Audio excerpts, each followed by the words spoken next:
But I think one of the things is earlier in the season, Tom Brady struggled with that offense. He's hot now. He's got the weapons. And when he has time, you can't stop the guy. You got to put pressure on him. I thought Washington might put a little bit of more pressure on him. They didn't. You saw what happened. If you don't put pressure on the guy with those weapons, New Orleans could be in trouble, although they did beat Tampa Bay pretty good the last time they played. So we'll see. Well, with that saying, I think those are the two best games. And, of course, I'm going to see if the Browns can make a game with the Chiefs. I think the most lopsided game has to be the Rams against the Packers, don't you think? Anybody, teams in the Mountain West, at least they have a chance to get to the playoffs. What really kills me, Mark and Ed, if some recruiter goes into Albuquerque from Texas, from Lubbock, Texas, and he tells the kid, the Albuquerque kid, hey, look, you got a chance to play for the national championship because we're one of the Power Fives and you're not. So why go to UNM? Why go to Mountain West School? And that kid's going to go to Texas Tech or to a Pac-12 school. We don't have a chance to get those great players, Ed and Mark. I don't think it's unusual, right? I've always said this, even when Rocky Long was here, we didn't get the 5-star. We got the 3.5, the 2.5, 3 stars, maybe 3.5. That's it. And I think Mark makes a great point because, Marty, you said this too. Have you seen the facilities in Alabama they have just for football? They had it on, I believe, Brian Cumble's Real Sports about 8 years ago. And the facilities are amazing. The training facilities are amazing there. So when Mark says the rich are going to get richer in Alabama, look at the athletes they have. That's why when Ohio State got down, there's no way you're going to come back against them. And they were talking about it today on, I believe, on Colin Cowherd about the bend and break a defensive scheme that Ohio State had. It doesn't matter. Sarkisian got them in a lot of mismatches. You got a linebacker covering Devontae Smith. That's a feast right there. But I don't care who it was. You're not going to stop those guys anyway. And I think, Mark, you're right. If you're starting, how do you determine who gets paid what? Right now, the quarterback gets more, right, because he's the quarterback. But then the lineman gets what, 50 cents? I mean, that's going to be. You open up a Pandora's box, but it's not surprising because a couple of guys, Ed O'Bannon from UCLA, sued them a couple of years ago on likeness images. He won, so those things were bound to happen, but how they deal with them now, and we all know it's all about the money. It's all about the Benjamins, man. But the rich will get richer, and the poor, like you mentioned, New Mexico, although we're going to be New Mexico fans, how are they going to compete? Mark, you make a good point. I don't buy all the voting machine problems and stuff, but let's face it, all the harvesting, the mail-in ballots, Joe Biden did not have 81 million people vote for him. He might have had that many ballots sent to people. Here's your postage paid envelope. Shove it and send it in. Who knows? It's ridiculous. There are 239 million adults, voting age adults in the country. Not how many are even registered. Those figures come out next year. 81 million voted for Biden when 68 million, I believe, voted for Obama, the previous high. Joe Biden got 13 million more votes. No, it's unacceptable. But where I am so disgusted is what happened last week. I so much wanted to hear the evidence if there was. I wanted to hear what all was going to be said in the Senate about everything, and then I got blown to hell. Whose fault was the riot? Well, it was a lot of faults. I do think Trump incited the crowd, and that's the number one guy you call out. I think the biggest issue that he had, he should have gotten the hell outside and settled everything down. He's done. He's done in 2024. That ain't going to happen again now. There's no chance. Had he squelched that riot and come out and said something like, look, use that anger, use that passion. We'll get it in 4 years. Keep that with you. Keep driving. Keep supporting it. But get the hell out of the Capitol. Get off of this. This is ridiculous, okay? That's where I fault him the most. Where did the right learn that stuff from? From watching this. You saw CNN all year long encouraging the riots, the total hypocrites that are in the media. It's ridiculous. Where do these guys learn this? Well, If you're supposed to riot to get things changed, then they riot. And now here we are. And Ed, you're there, I'm here, and we're both disgusted because we're Americans. Okay. I was so proud of this country after 9/11. I thought, man, we are going to be like that forever. We bonded. The first NFL games played after 9/11, you remember that? They had to cancel them. And then that first weekend that they played, and in unity, in unison, everyone in the country. And I was in a sports bar watching those games, and everybody stood up and sang the national anthem as one at every stadium in the country. I was so fired up. I thought, this country has made it. We are back. And here we go. And some of the stuff I heard, guys, I was in the media 40 years. TV for what, 9? Newspapers, 30. I was naive. I didn't know this left-right stuff. Sports schmuck. I didn't know all this.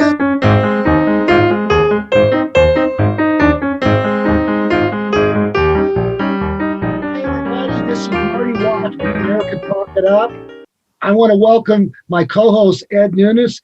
And Ed, I think this is episode number 27 or whatever, but today we have a special guest, Mark Tiki Smith, former editor with Albuquerque Journal. He's now has his own spot on website called Enchantment Sports. Welcome to the show, Ed, and welcome to the show, Mark.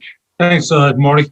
So what we're going to do today, we're going to talk about the last night's national championship game. We're going to talk about the NFL playoffs, the next round. We're going to talk about the situation with the Lobos. Are they going to get anything better? And then we're going to talk about some issues right now in this country, like free speech, censorship, what's going on with the Capitol.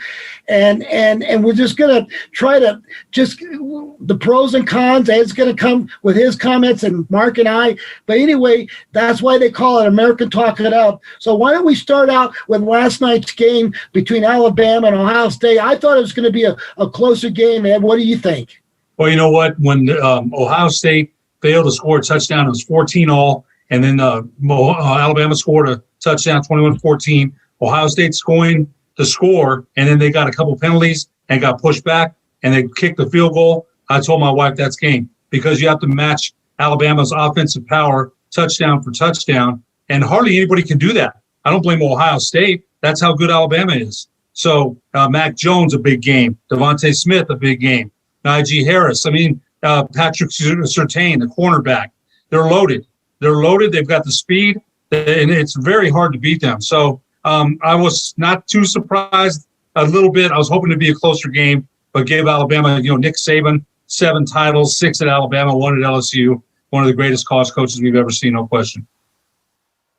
What's your take on the game last night, Mark?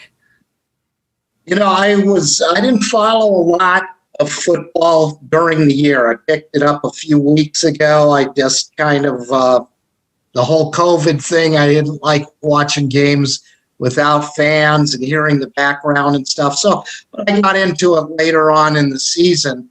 That Alabama team looks like an NFL team out there playing at Milne Stadium against La Cueva or something. They're unstoppable. And as much as I like to play the gaming activity, I was doing a little live wagering during that, and started off with Ohio State plus 9.5.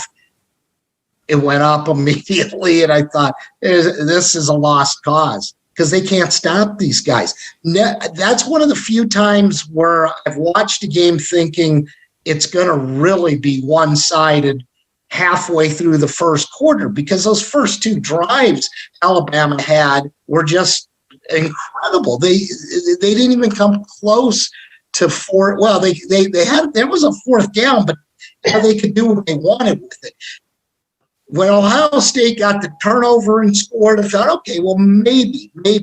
But Alabama comes right back. They didn't force a punt until, the last few seconds of the first half. And I think, like Ed says, it was over when when Ohio State got held to that field goal, and you just knew there was no way to stop these guys. And Devontae Smith, are you kidding me?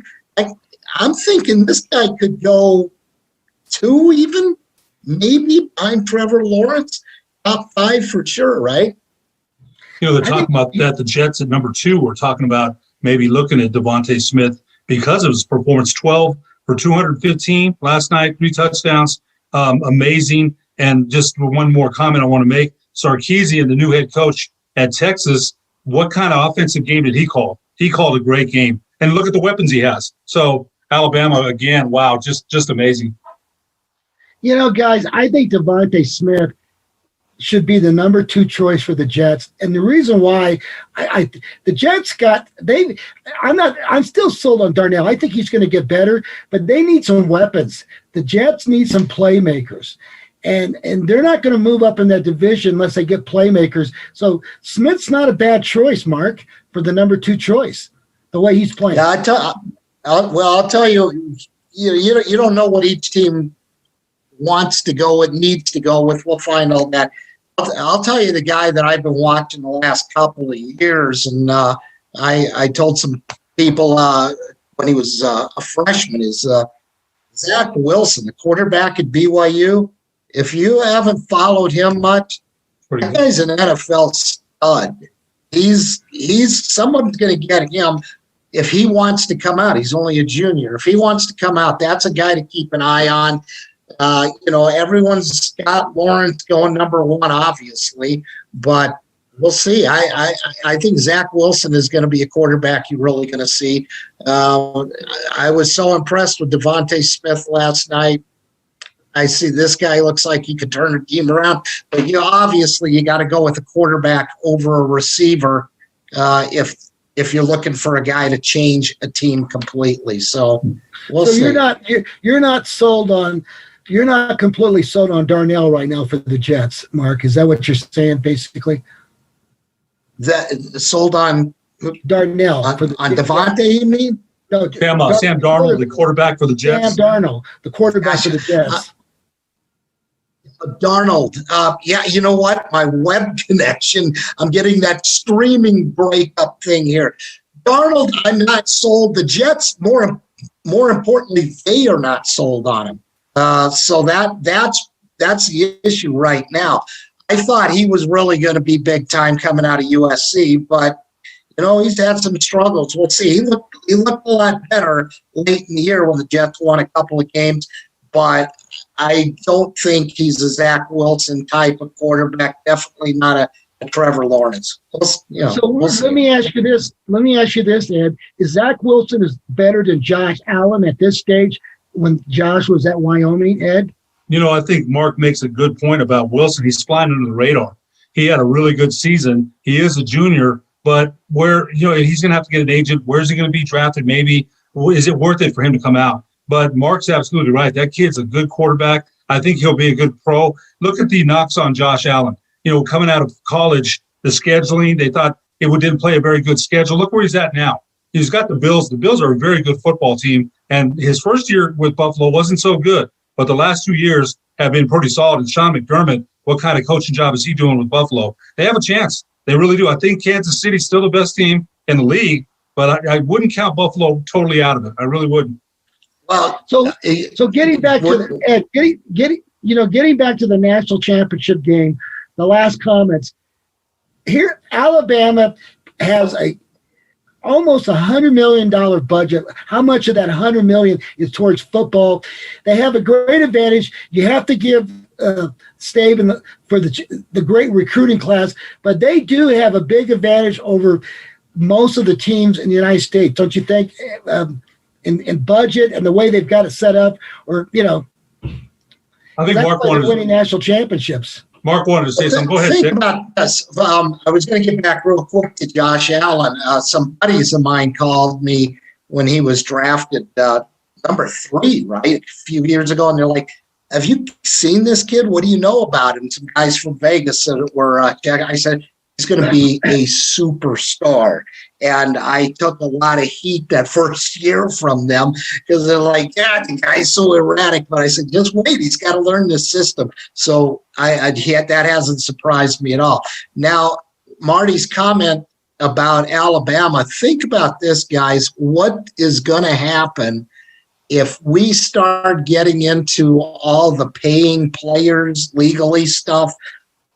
Programs like Alabama, Ohio State, Oklahoma, all the biggies of the bigs are just going to keep separating. This thing is going to get ridiculous to the point, and I don't know what the answer is between paying the players and not, how you do it. How do you pay a guy $1 million quarterback and his unknown offensive lineman can't get a deal? You know, who knows? There's going to create a lot of problems. But what it's going to do is further separate the top from the bottom. And schools out here, New Mexico type schools other than maybe Boise State type, man, you're not going to have a chance to compete at that high level. It's already nearly impossible as it is. It's going to be just a done deal. The rich are going to keep getting richer, and it's over, folks. College football, as much as it's changed now, it's going to be a completely new ball game. It's going to impact walk-ons. Schools like New Mexico don't have a chance. Oklahoma can pay those players. They've got the revenue. It's just the rich and the have-nots, and it's just going to separate the pack. And the fact is, in my opinion, they ought to go to a 16-game playoff only because it might enrich these other schools with more TV money, teams in the Mountain West. At least they have a chance to get to the playoffs. What really kills me, Mark and Ed, if some recruiter goes into Albuquerque from Texas, from Lubbock, Texas, and he tells the kid, the Albuquerque kid, hey, look, you got a chance to play for the national championship because we're one of the Power Fives and you're not. So why go to UNM? Why go to Mountain West School? And that kid's going to go to Texas Tech or to a Pac-12 school. We don't have a chance to get those great players, Ed and Mark. I don't think it's unusual, right? I've always said this, even when Rocky Long was here, we didn't get the 5-star. We got the 3.5, the 2.5, 3 stars, maybe 3.5. That's it. And I think Mark makes a great point because, Marty, you said this too. Have you seen the facilities at Alabama they have just for football? They had it on, I believe, Brian Cumble's Real Sports about 8 years ago. And the facilities are amazing. The training facilities are amazing there. So when Mark says the rich are going to get richer in Alabama, look at the athletes they have. That's why when Ohio State got down, there's no way you're going to come back against them. And they were talking about it today on, I believe, on Colin Cowherd about the bend and break a defensive scheme that Ohio State had. It doesn't matter. Sarkisian got them in a lot of mismatches. You got a linebacker covering Devontae Smith. That's a feast right there. But I don't care who it was. You're not going to stop those guys anyway. And I think, Mark, you're right. If you're starting, how do you determine who gets paid what? Right now, the quarterback gets more, right, because he's the quarterback. But then the lineman gets what, 50 cents? I mean, that's going to be, you open up a Pandora's box, but it's not surprising because a couple of guys, Ed O'Bannon from UCLA, sued them a couple of years ago on likeness images. He won, so those things were bound to happen, but how they deal with them now, and we all know it's all about the money. It's all about the Benjamins, man. But the rich will get richer, and the poor, like you mentioned, New Mexico, although we're going to be New Mexico fans, how are they going to compete? Mark, you make a good point. One thing I want to say, may I jump in real quick? Because I was a former college athlete, and in my experience when I was involved in sports in that level, I mean, it was hard. I mean, I had to work 2 jobs just to kind of pay the bills to keep myself in school while I was getting a degree, but also competing for the school that I was in a Division I school as well. So I know that there's pros and cons to it, and I don't think that we can kind of just throw it out one way or throw it out the other way. Certainly, it's important that we look at this, but not in the traditional way that you would look at NFL type of stuff, because certainly they're not. Now, these are all people that are training to be professionals. So you can look at it like an internship or something like that, I think is how you would approach it. Anyway, that's just my thought real quick. Guys, that's Jimmy Tran, our producer, talking. I know his pictures are up there. And Jimmy, what school did you go to? I went to UC Irvine. Big West was my the conference, and actually New Mexico State was in our conference before they were moved to the WAC.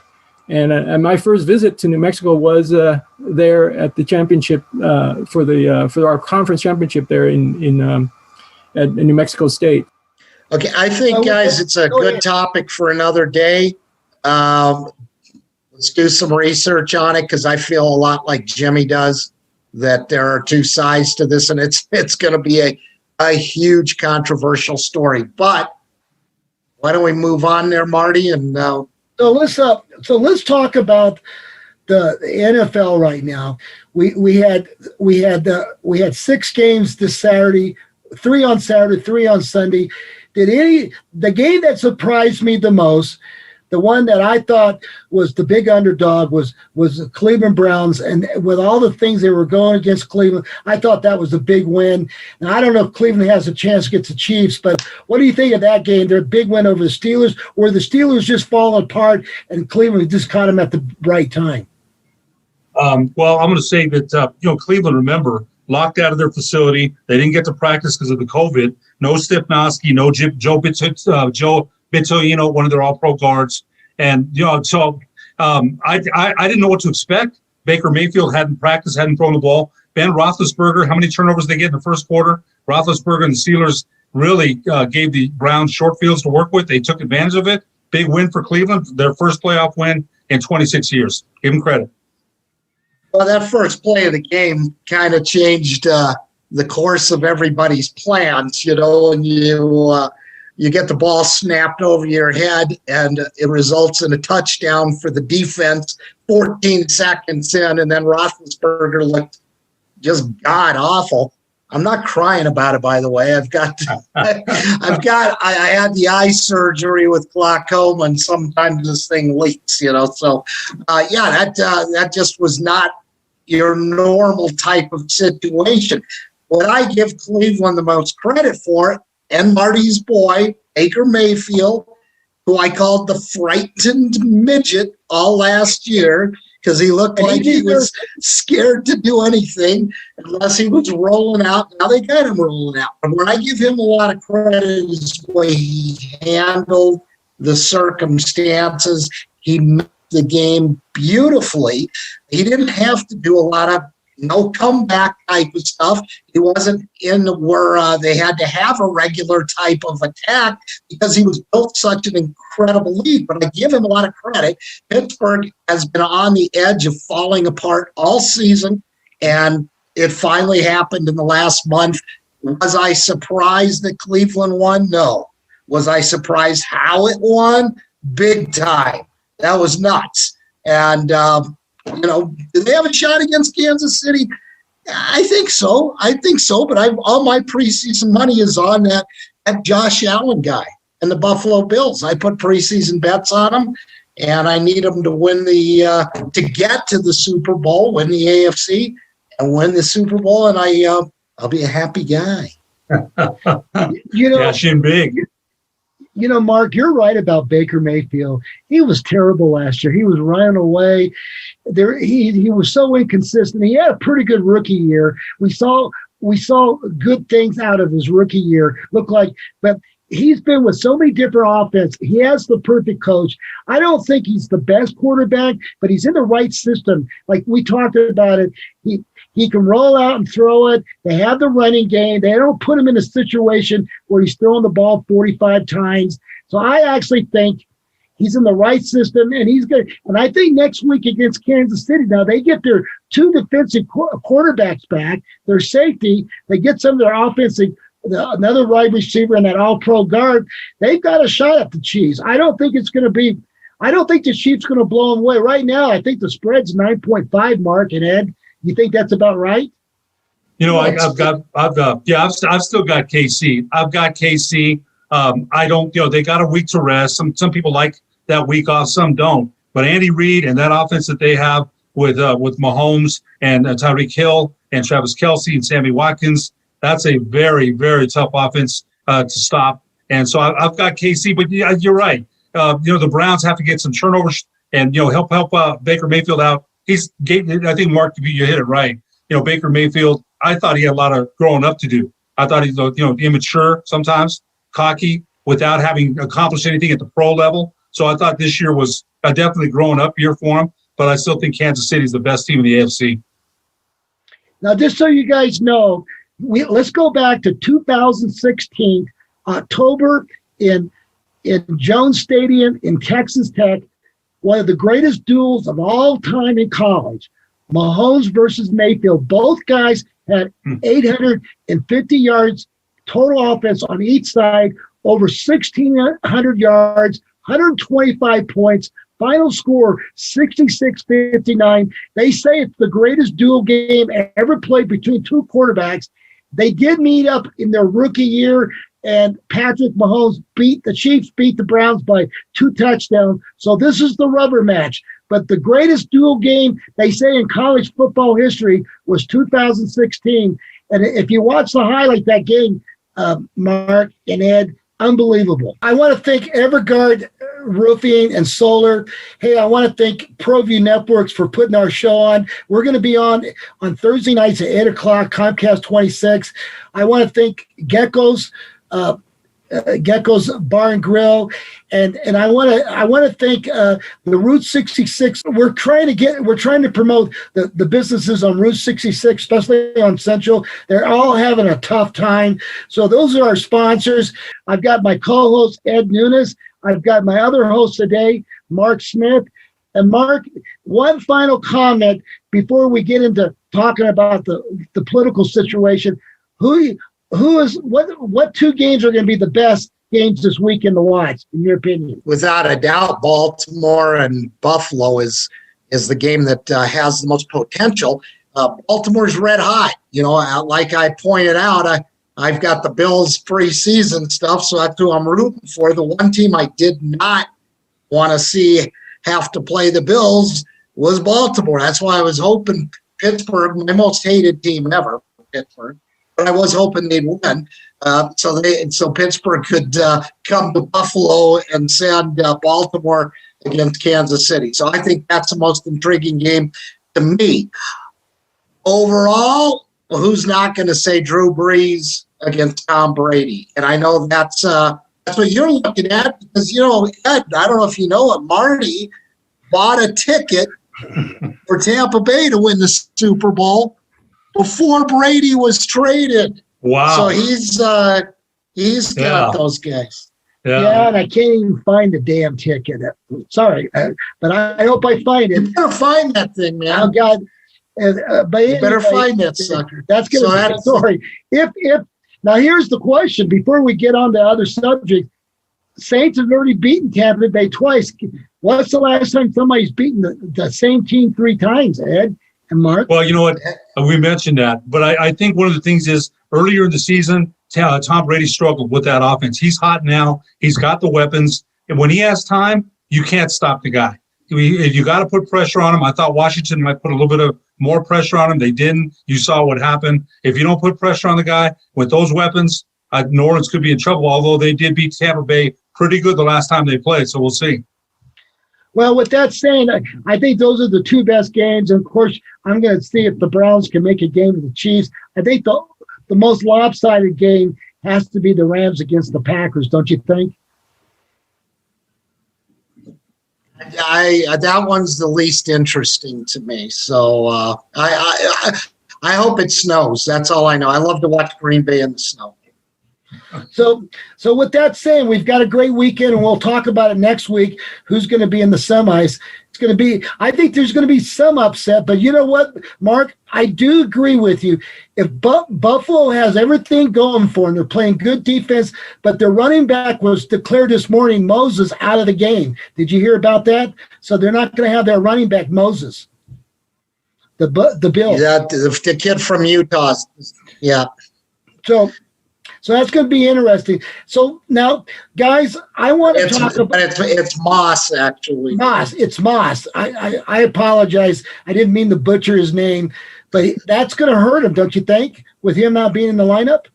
Yeah, I mean, obviously, but in this day and age, you have no idea until Wednesday, Thursday, who's going to be able to play and who won't be able to play with COVID. So that's right. Deal with it. Yeah. And by the way, we're going to be watching the odds on Wednesday at 4:00. That's when the report comes out, Mark, at 4:00 Eastern Standard Time, which teams are going to be able to play. They do the final test on Wednesday for COVID. So there could be some surprises. Yeah, there could. So, hey, listen, let's talk about what's going on nationally. And Ed, before we get going on this, I will tell you, I'm not in favor of what they did at the Capitol. Every one of those guys who broke in should be prosecuted. There's no doubt.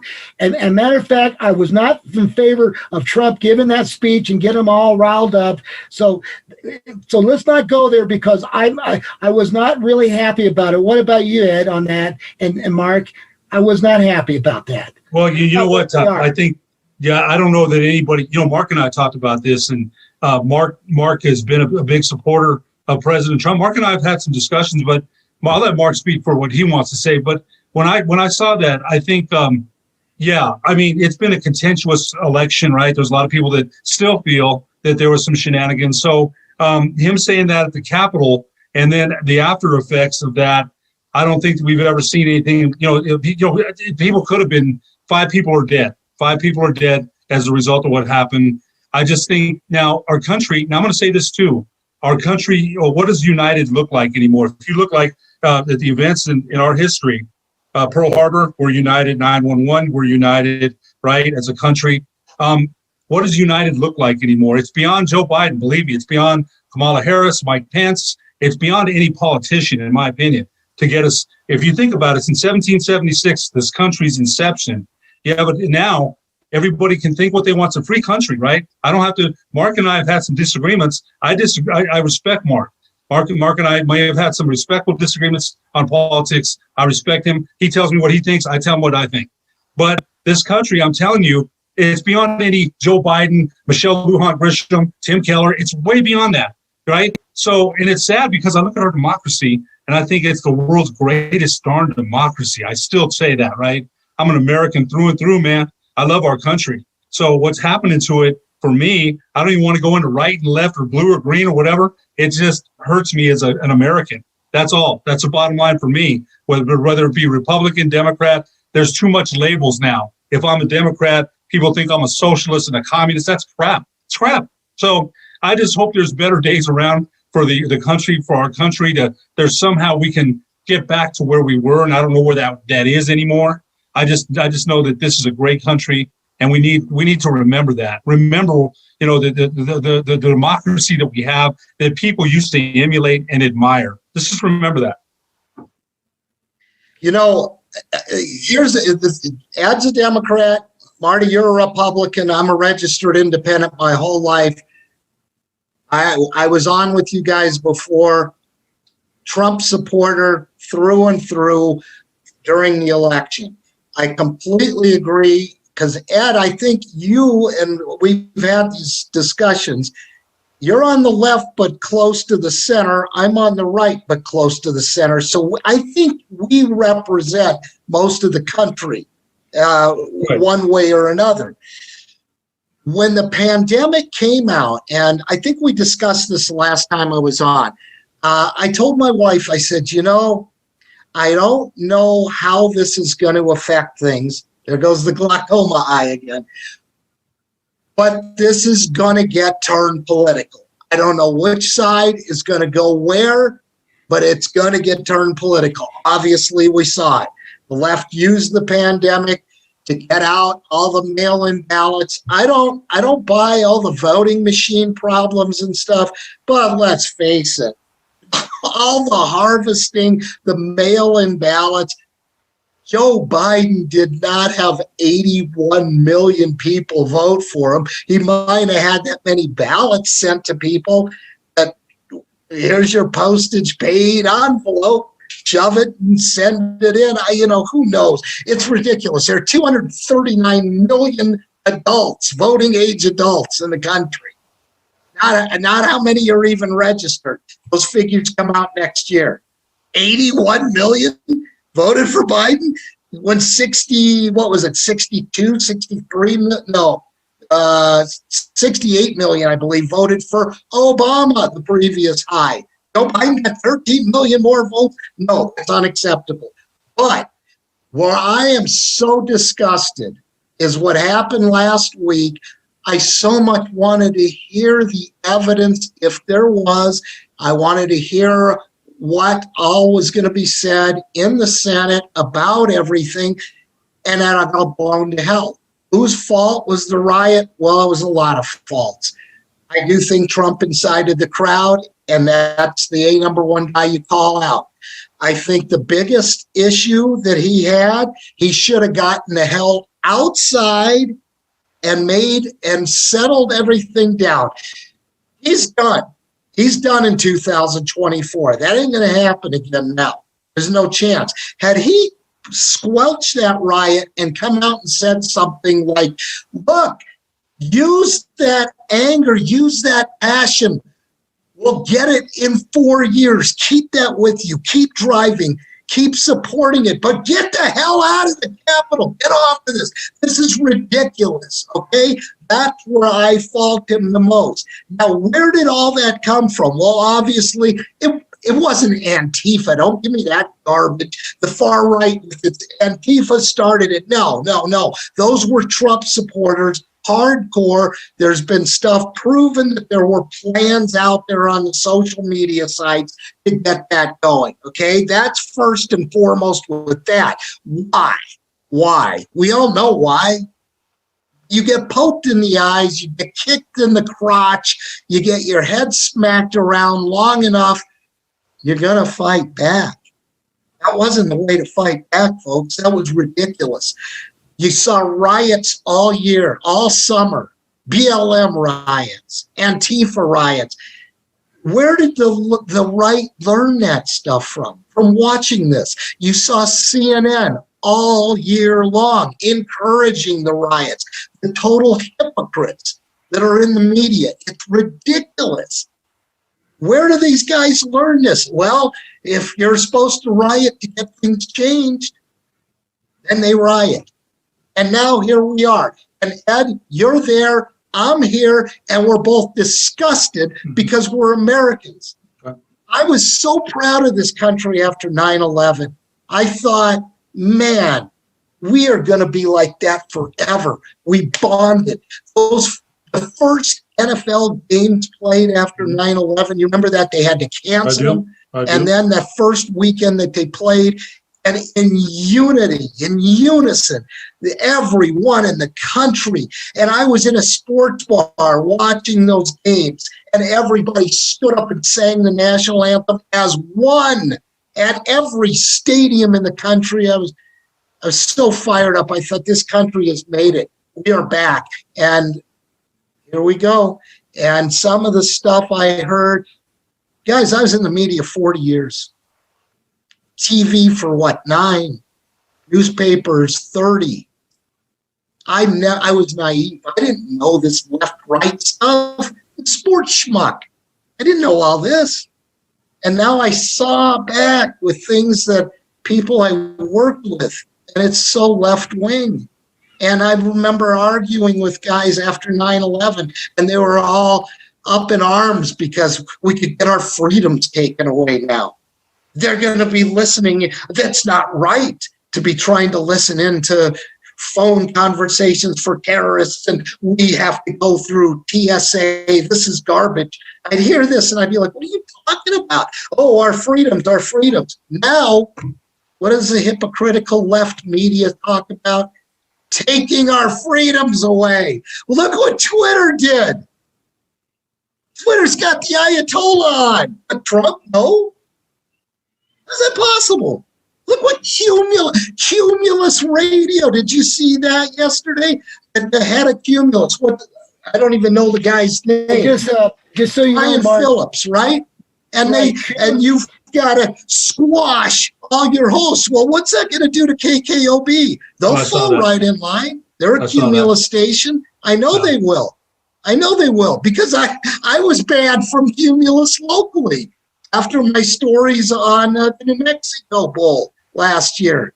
I was banned. So it's so frustrating as a journalist to see things getting squelched. It's horrible. I'm all about freedom of speech. And I thought that's what the media was. And I'm sorry to rant, but it's really something that touches me. So, Marty? So Ed and Mark, here's what I'm worried about the most. Yeah, I agree with. I don't think Trump's going to have a career after this, but here's what it is. You got about 7. He'll have a career, not in politics. Yeah, 74 million people feel like they've been demoralized. They've been watching all summer, Portland, Seattle, these riots, people tearing up businesses, burning down businesses. As a matter of fact, the people that got prosecuted got bailed out by the rich people, the tech people, the money people. And what's really hurt me here is censorship, the First Amendment. And when you have Cumulus telling their people they can't talk about this or that, and then you got this Parler, the conservative platform, they got shut down Saturday by Facebook, Amazon, and Google. Now, come on. This sounds like Stalin. When Stalin started cutting the media, you can't talk bad. And I'm telling you, Ed, we've got to have the First Amendment. I don't care if you disagree. You know what, Ed? I will fight. And you too, Mark, I will fight for your right to speak what you want to speak about, even though I might not agree with you. And Mark, there's been times when I told you I didn't like what you wrote, but you had the right to say that. I'm going to fight to my death. Now, they're censoring Parler because they don't like the conservatives. They're all getting out of their Twitter account. Now, get this. Saturday at 1 o'clock, I took my Twitter account down and I signed up for Parler, and by 6 o'clock I was out. They shut me down. And then I've had people go on Twitter saying that they might have been a Trump supporter, or they said something bad about Biden. Now, the thing that really gets me is they shut down the New York Post because they mentioned Hunter Biden. And they had a legitimate story. Now I don't care what side you're on, Ed. We got to fight for the First Amendment. Yeah. Hang on. Let me. Yeah. We're in trouble. Let me address that, because I never said I'm for censorship. Obviously, I'm not. I think that just makes things worse. Mark. You talked about the hypocrisy of CNN. I just got to say, I told you yesterday. I watch Newsmax. I watch CNN. I watch them all, and I got to tell you that Fox is as hypocritical as CNN is for the right. But that's just me. But that doesn't mean I don't watch Neil Cavuto. I like Neil Cavuto. I like to watch him. I think he's, I like Chris Wallace. But so I like to watch a lot of different journalists just to get different takes. The other thing is Marty, I'm going to tell you this, that the BLM and Antifa, they own those riots in the summer, man. They own those. And I never said I'm for rioting, but I'm not. I don't have any. I didn't say that. So hold on. They own those riots. Nobody said they don't. But just like the Trump supporters own that one at the Capitol, there's no moral equivalency. There's not. To me, they're both wrong. Anytime you start burning stuff down, and they're wrong. Mark, you said it yourself. We can't. The other thing I'm going to say is, I think now, Mark, you mentioned that you don't think Biden got 80 million votes. Maybe he didn't. But I think the other thing we're not concentrating on is the vote got out. We've always said, get the vote out, right? Get the vote out. And people did vote. And so they voted in Georgia. And so we, the people in 16, a lot of people stayed home and didn't vote. And Donald Trump won. When Donald Trump won in 16, it may not have been my candidate, but I'll tell you what, I gave Hillary Clinton no thought after that. She lost. Same thing with Dukakis. He lost. Al Gore, he lost. So I've had candidates lose before, and it's like, look, this guy's the president. That's it. So I think in this country, you mentioned that we just, hopefully there's better days down the way, but it's like now, Mark, you mentioned this. The left did go after Trump, right? They did, but the right went after Bill Clinton. The right went after Obama. The left went after Bush. When does it stop? Because now it's just payback time, right? And so those things we talked about, term limits, I'm all for them. I really am, because some of the, again, we've had some great senators. Pete Domenici was awesome, right? Great. He was there for how many years? He protected our base. The San Diego. What kind of good work did Pete Domenici do for us? So we can't say that about everybody. but there's some, the term limits for some of these guys and women. And again, we need good representatives in this state for sure. But some people got some term limits have to be considered, I think. So let me ask Mark, one last question. You think, now we're talking about, Ed, you brought up the first thing in part of this segment is unifying. We got to unify everybody. Now, you think there's 74 million people out there, they feel like there's something wrong with the elections, and they just wanted to get to the bottom of it. They want an autopsy of it. That's all they want. Now, let me ask you this, Ed. You think the Speaker of the House and those liberal Democrats going after Trump this week to impeach him, you think that's going to unify this country? It's not. There's going to be people who are going to be more upset and more demonized. I think we need to unify, but not impeaching the president with 9 days left and then making him feel like now he's, I'm not going to speak up for what he did last Wednesday, but what I'm saying to you, that's not unifying this country. And, Mark just stepped off for a second. Yeah. Look, you know what? You're right about the time limit. I'm telling you, though, that even today they said that he came out with the statement and he's still blaming Democrats. He's still blaming everybody else. He's taking no responsibility. I've got a problem with that. I do. Now, whatever happens. I have no say about it. You don't. But I've got a problem with him not ever taking any responsibility for anything he's done wrong. One more comment.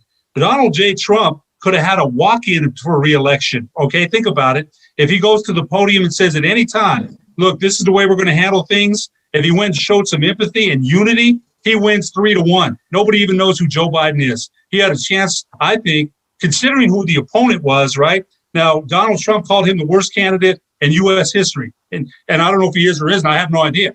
But I thought President Trump had a good path to re-election. If he just had come in and said, look, this is what we're going to do. Lindsey Graham had suggested to him, score some political points, put some DACA reform on the board. You win 3-1. I think he had a good path to re-election, and I thought he blew it himself. I really did. So let me. Here's the thing. I agree with what you. You think the impeachment? I agree with what you said, Ed. But the whole point, and I was disgusted by the Republicans when they went after Bill Clinton. I really liked Bill Clinton as president. I have always supported whoever's in office. I've never understood the pushing out of the other party. This will be the first time ever, and I even thought I can support Biden. I thought that a week ago until this garbage he pulled with his racist comments about if it was BLM doing that. A woman got shot, 5 people were killed. You said a cop was killed. Biden really went over the top. But the reason I don't think I can support him is because those votes weren't 81 million. This is what I'm saying. Look at all the mail-ins that we just don't know how many were real. And they sent millions of ballots out. They changed the laws to allow that. And you saw what came out on election day. It was, 85% maybe Trump on election day. These people, there were so many votes that people would have never gone and voted on an election day, never. But they were allowed to mail in, and we don't know how many were even real. But, it is what it is. I'd like to support the guy. We'll see if he can be worthy of it. But unless he stops his impeachment, I will never support the guy. Just so you know, Ed, my mother died about 7 years ago, but she got a ballot sent to her house where she lived. And there's people who were dead voted in Nevada. We don't know how many that was, and maybe it wasn't enough to change the outcome in Nevada. I'm not saying it will, but there was some hanky-panky going on. And all we're asking for, Ed and Mark, is let's get to the bottom of it so this doesn't happen again. I mean, I'm going to accept Biden as the president, but I think there was some stuff that was not right, especially in Pennsylvania and Wisconsin. And I'm not saying it's going to change the election, but Ed, don't you understand? We need to because people need to know on the next election 2 years from now. Hey, Marty, listen to me, man. Listen to me. listen, don't be condescending to me, Marty. I understand what you're talking about, man. I do. But you know what? The avenues that President Trump was presented with, maybe they weren't good enough. Maybe the courts he went to, I don't know. So I'm not saying, but I got to say this too. There might have been, are we saying irregularities were only on the Democratic side, or was there irregularities some on both sides? I don't know. See, I don't know. But that's my only question. Now, I'm listening to what you said, and you're a Republican, and I respect that. I may disagree with some of your stances. Like you said, Patrick Henry said that. I'll respect for his right to say that, right? So, but all I'm asking is that.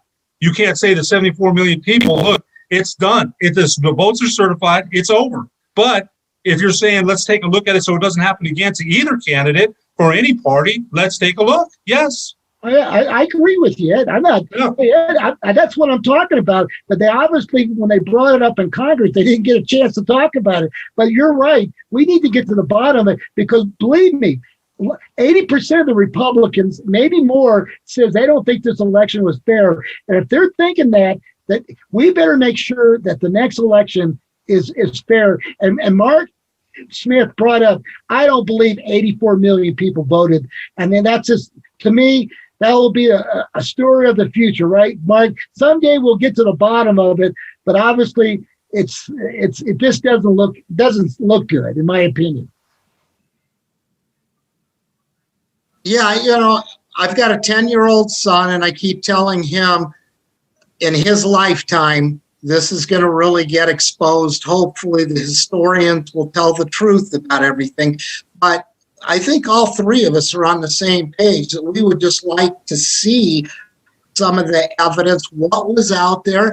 And that's where I have such a problem with what the media is doing, trying to squelch everything. And again, the Cumulus stuff is ridiculous that came out, and it's going on everywhere. Don't talk about it. What we are doing, the three of us right here, this is what needs to be done.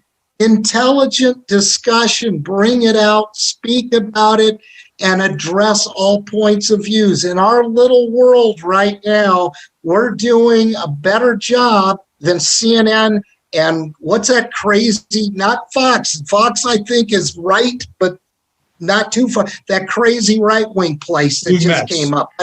Those guys are just making it worse and worse, just separating everybody. They're putting everyone back against the wall into their corners, and that just gets you more of this, and I don't get it. So I'm proud of you two guys, and I'm proud of me today, and I think we got some things out there. So we got to wrap it up, Ed. Yeah. Ed, we got to wrap it up, but good show, Ed.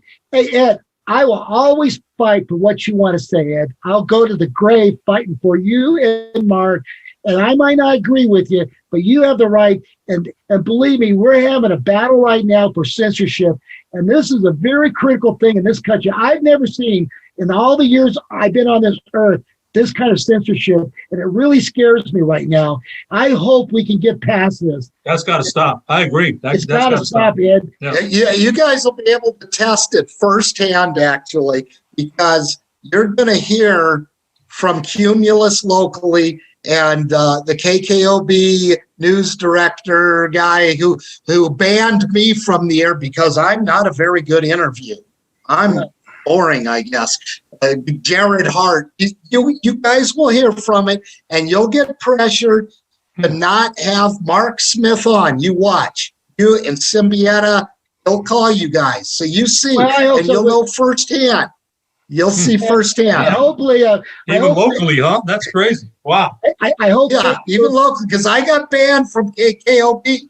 People ask why, and that Jared Hart guy. Oh, because you're not a very good interview anymore after 25 years of being in media. That is on the air media.